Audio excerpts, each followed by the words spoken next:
We have Calvin Davis with us here today from Calgary Board of Education, and Calgary Board of Education has just recently released a media note that the impact of this early snowfall is having on the school system.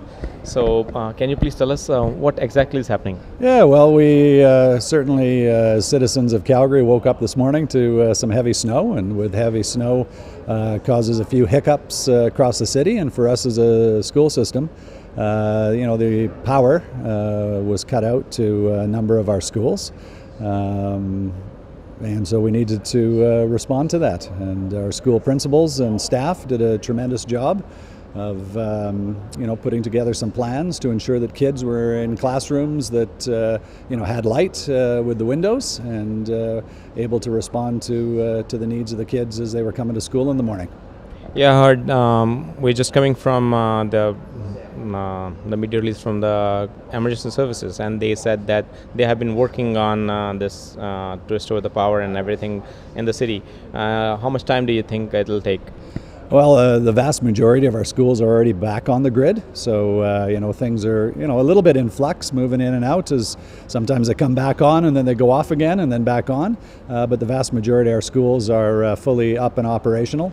I think that the city of Calgary, in terms of weather advisories, in terms of the work of SEMA, and in particular the work of the folks at NMAX, has been tremendous to get all of the various communities back online as soon as possible. And how are you coordinating with the parents of the kids? Oh, I think for the most part, parents send their kids to school, and the kids have been there received by school staff and continued on their day once some contingency plans were put into place. Okay. And how many schools do you have they still have facing the power outage? Yeah, I can't give you an exact number because it ebbs and flows, but approximately 50 of our schools had some power issues, and right now the vast majority of them are back online. Okay.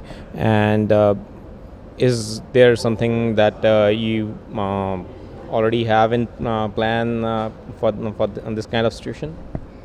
Well, we have, and we've learned a lot through the flood of a year or so ago, just in terms of communication plans, fan-out systems, and messaging with our schools internally. We kicked all those protocols into place to get those messages out and to receive information back from the schools that did not have power, and to work with school principals in particular about putting in place plans that were needed to make sure that the kids were well received and taken care of this morning. Okay. And whichever school doesn't have the power, are the kids going still are at the school? Oh, yeah. All of our schools are open, so the power hasn't necessitated the need to look at any other contingency plans. So washroom facilities are still functional. Classrooms now in the middle of the day have got some sunshine in there, and they're bright enough for kids. Okay. And how about the heating systems? Yeah, well, we're lucky. The heating system, it was a little cool, so I would imagine that people may have kept some jackets on or sweaters on early in the morning. But thankfully, it's not minus 35. We'd be talking about some other things if this was, maybe October instead of September. Yeah, and definitely that would have effect. Thanks a lot for talking to us, and no problem. Have a good day. Thank you. Thanks.